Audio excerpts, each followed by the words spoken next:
Just fucking do it. Subscribe now. And we used to keep track, I mean, really definitively, when we don't anymore. And if they don't call me, or if they don't write, or call Kim to cry on her shoulder, we don't know it. We don't know. So it could be 99%. It's only 70% that that contact us. And I'm not recommending it. In no way, shape, manner, or form am I saying that being a billionaire or whatever is worth losing your spouse or whatever. But it's just a fact of life. A fact of life. In the early years, I won't say we hit it, but we hit it.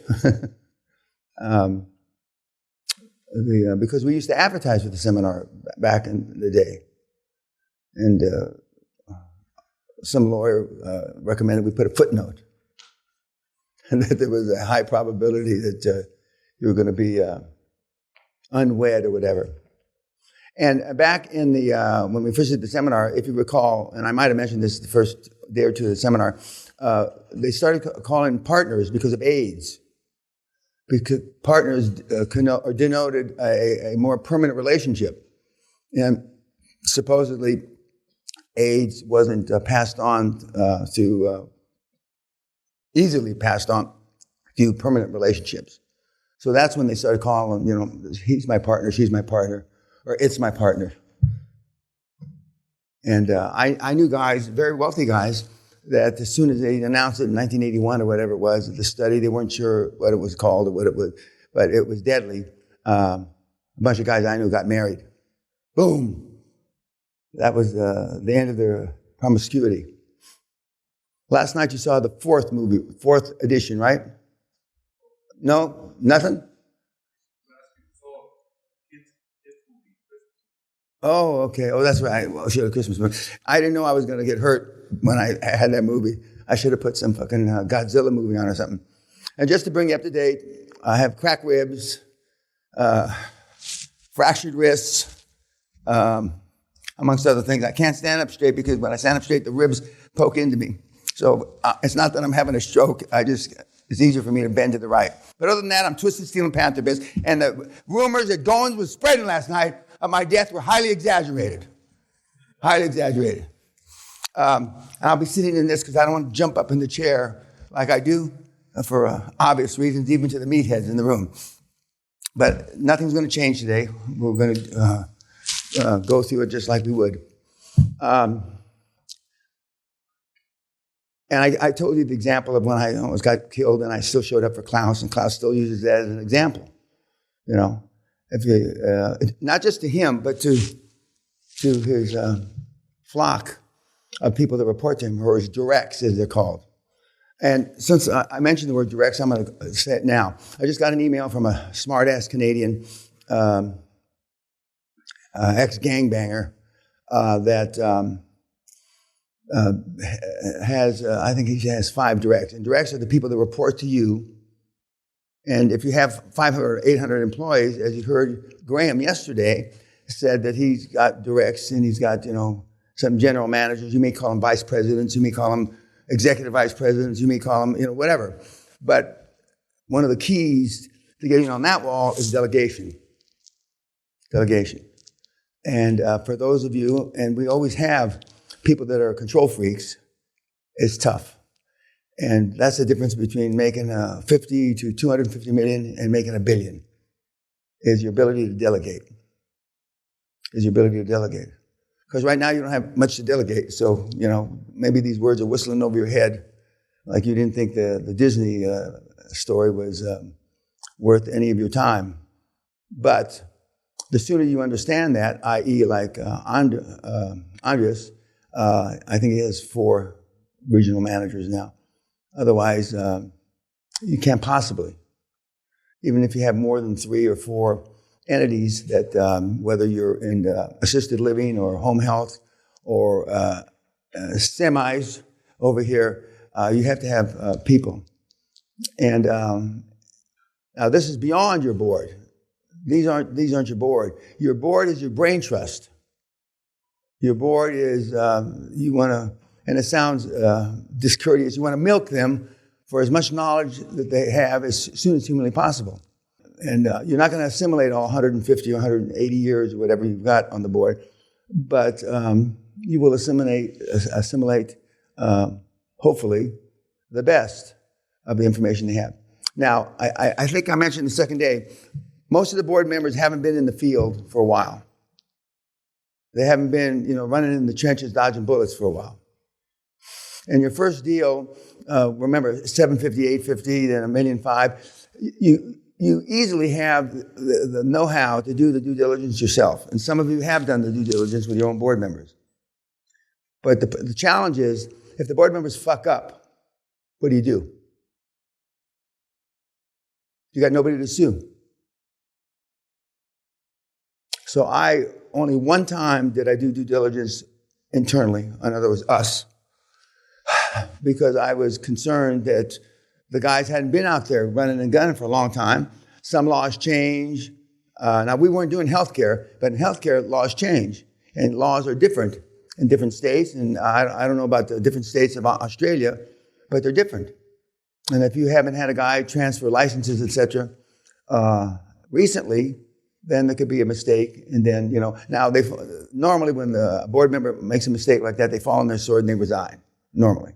Okay. But that doesn't help the fact that the deal's fucked up. So I would strongly recommend, if the board members have not been in the field in the last 5 or 8 years, to use the accountants and the lawyers.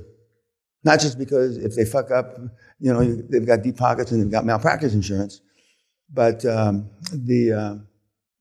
no need to put pressure on the board members early on, because you didn't tell them they were going to be practicing law again.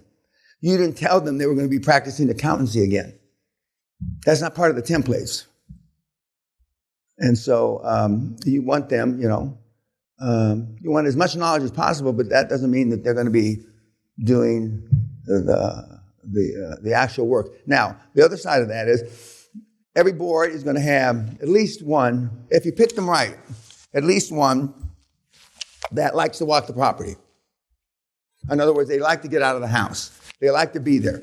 Our son Derek has got a great guy. He used to be CEO of a fairly large healthcare company, and he likes to get out.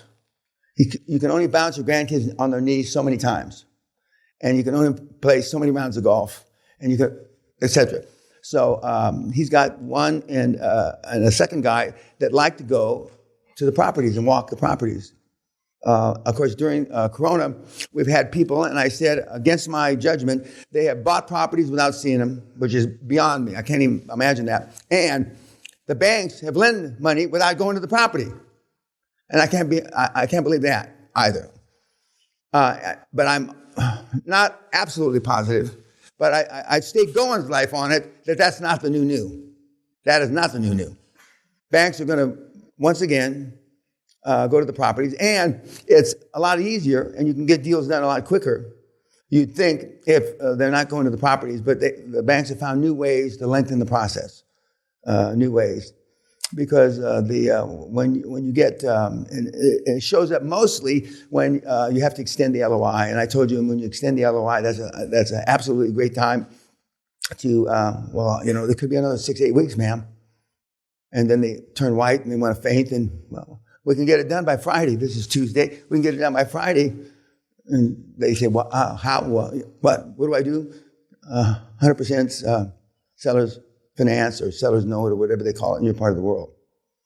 And a lot of the people will turn and make it much easier for you. So again, your board members, you want to suck the knowledge out of them as much as possible, but that added pressure of them doing due diligence many times is a bridge too far. Now, some of the guys will tell you, well, I haven't been in the field. That's what you want them to come to you. I haven't been in the field, or my accounting license isn't up to date anymore. I'm a chartered accountant, but don't you have to renew chartered accountant every so often? Okay, and I haven't done it, and it's not, what does it cost, 80 pounds or 200 pounds? Okay, And they don't want to pay 200 pounds, so they don't renew it, okay? Which I think is foolish, but anyway, I'm not a chartered accountant. Or the other method, as Andres would say, on the other hand, you ask them, are you up to it?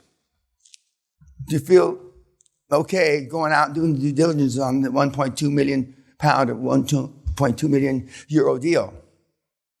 And if they blanch or they hesitate, they probably don't feel up to it. And say, okay, well, we'll use KPMG, we'll use PwC. I never asked them, but I never used them either. Occasionally, the workaholic members of your board that want to get in the field and walk the property, they may want to walk the property with the accountants when their accountants are there. Not to look over their shoulder, not that kind of action from them. But and if they want to do that, that's fine. Now, the accountants may not want them there.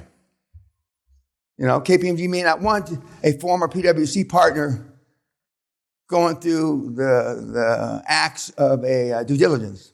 And remember, due diligence is not an audit.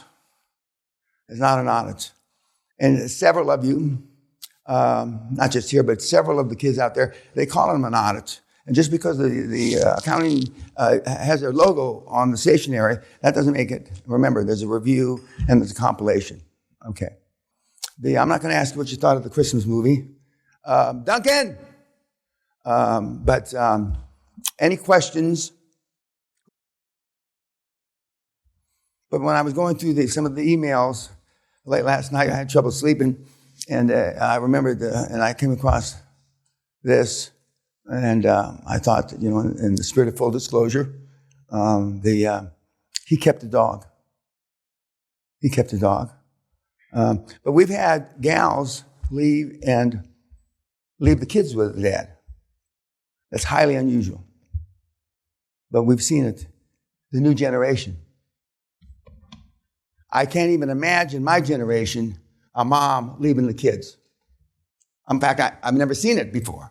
But I have seen it with the run-and-gun millennials, which I guess parenting means something else to them. I don't know what it is. So any questions? Yes, sir. If we're rolling up in two different industries, is it okay to have one or two of the board members on both the boards? Yeah, okay, it's a great point. Normally I say one at a time, okay? But because they're doing a lot of the stuff on Zoom and Skype, you can get a lot of stuff done quicker. Now, on the conglomerate, like Anelli's doing, he's got people that have been in roll-ups for conglomerates before.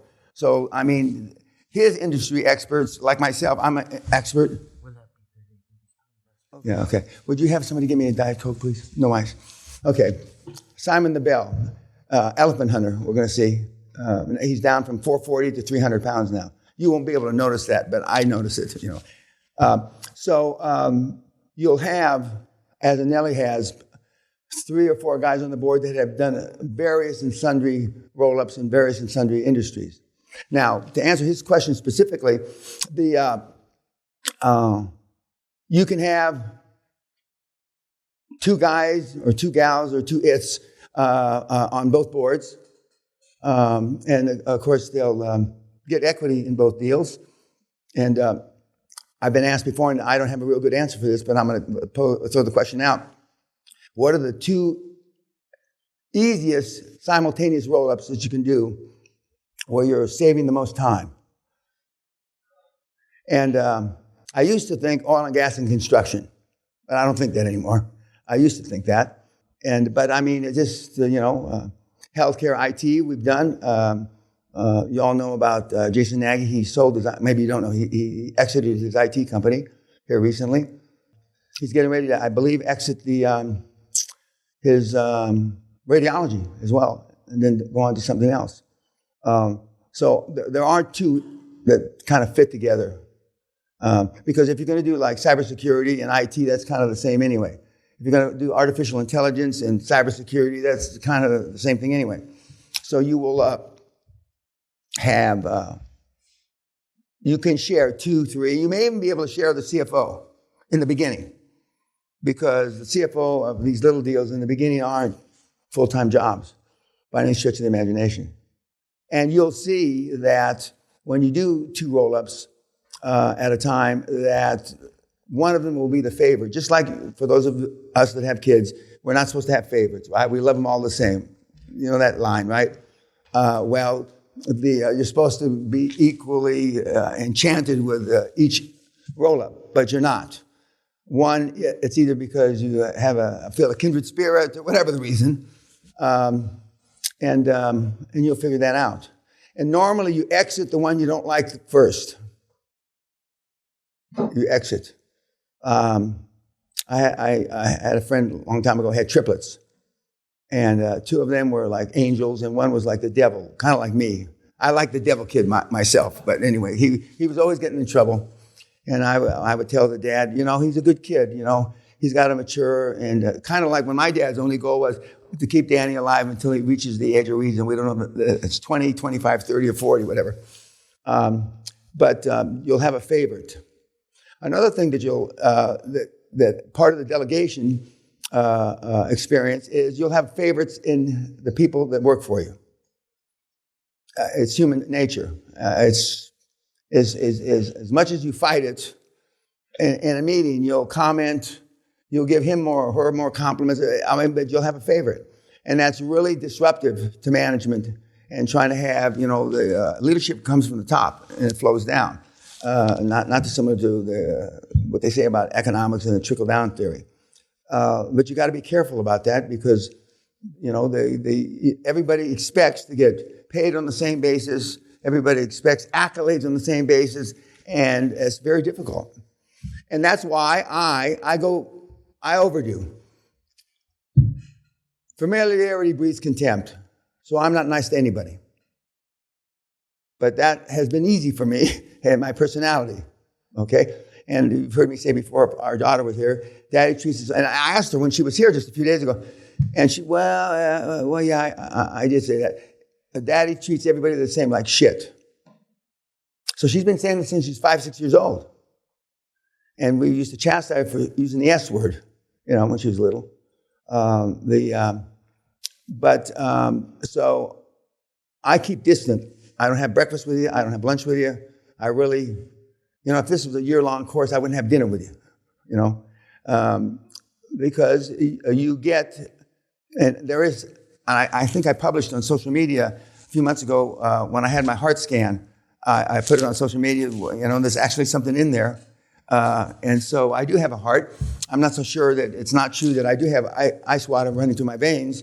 But, so I'm not nice to anybody. I'm not close to anybody. I don't go to, if you work for somebody 10 or 15 years, normally the families would go out to dinner. I never did any of that. Because familiarity does breed contempt. And I told you about the story about the guy, his right-hand man, 21 years, boom. Now, subsequent to that event, he said, how come I didn't see it? Because he became his brother. And for those of you that have brothers, and I have a kid brother, the 15 years my junior, and I look, and he's very successful, so he's made it easy for me, okay? But I got another brother who, younger than him, that hasn't made it easy for me because he hasn't been a super high-performance individual. So you will, somebody's, you're working together for somebody for 15 years, and you'll look at his results differently. Or subconsciously, you'll give them a benefit of the doubt. I don't give anybody a benefit of the doubt. For those of you that have worked in the corporate world, you go to work there and they say, well, 6 months, you got 6 months to get your feet on the ground, or whatever the time frame is now. First of all, nobody ever told me that, and I certainly subsequently have never told anybody that. I expected them, not within the day, as I tell the universities when I talk, but within the week, they either know the job or they better start looking for a new one. Now, there are exceptions to that. Dr. Joe, who's a vascular surgeon, said that, Dan, they just, it maybe take me 6, 9, 12 months to train up to get a guy to be a super high-performance surgeon right out of medical school, although they give you 3 years. But he says really super surgeons that are really obsessed with surgery do it in a matter of weeks or months. You will be blessed if you get employees like that. But for the most part, you don't want average employees. And as long as you show them that you're not average and you're a high-performance person, they won't do what you tell them to do. They'll do what they see you do. And I point out a weekly management report that you will fill out. And again, it's for you. It's not for me. That you give a reasonable facsimile of that report to your underlings. People will quit left, right, and center before they even fuck something up, because they'll feel the pressure. If you, those of you that remember, the 70, 75 questions, and if you were supposed to say, if you didn't do it right, I fucked up. I cunted out, excuse me. And you got 40, 50, 60 I cunted outs. I mean, it's pretty much a foregone conclusion. Okay, that was a long-winded answer for whether he can have guys that are on both boards. But the answer is yes. The answer is yes. I've seen it where the same CEO, but the guy's got to be, not the you, but the same CEO. And I've seen it really gifted. I told you the Indian guy that we had CEO of worldwide, our operations, 12, 14 years ago. He was a phenomenon. I mean, mean, ruthless. I mean, any other questions? Okay. Who's ready to, I'm not, forget that ready word. Who's got a deal to present? Now, we still got 15, so. You haven't presented yet. Come on. What's on? Yes. Well, it's 2 personal business cases. Are you obsessed with me? Now, we don't have to get in an argument about this. Have you? Well, forget that. Okay. Okay. Let's. Yeah. What? Yeah. Okay. Well, now when you were going to school, the kids that sat in the front row, if they weren't placed there, were normally suckasses. Now, when you went to school, was the guy or the gal that sat in the front row right in front of the teacher a suckass? Yeah. Okay. We're not talking about reform school. Okay. We're not talking about prison. A regular. I was always sat in the back, closest to the closet, because I stand up against the wall with a dunce cap, and then if I turned around, then they take the dunce cap off me and they put me in a closet until an adult would pick me up. And I remember one time I was in the 4th grade, I think, and they couldn't get a hold of my dad, they couldn't get a hold of my mom, they couldn't get a hold of my grandmother, but my aunt, who was working the swing shift at some manufacturing company, took her 4 or 4.5 hours to get there. And so I got tired, and so I ran out of the closet into the lavatory, the bathroom.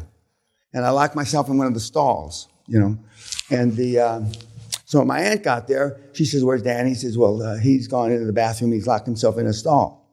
And so unlike my mother, her sister was real fucking aggressive. And so, she pushed her way through the principal and this, that, and said, of course, Danny, my little angel, which I wasn't, but my little angel. And so she crawled under the door to get in the toilet in the little stall. And she said, "Oh, did they hurt you? Did they do this and that?" And I had pissed myself in the closet. So I had urine all down my pants. And so she came out of that thing like the devil, saying, "We're going to sue you." She didn't even know what that meant when she was saying, "I'm going to sue you." But of course, none of that happens. Now, I would pull out my safe card. I would have a permanent safe card on my chest, sewn. Safe. You can't yell at me. You can't hit me anymore, etc. I needed a safe card last night when I fell down, believe me. Okay? Ready? Hit it.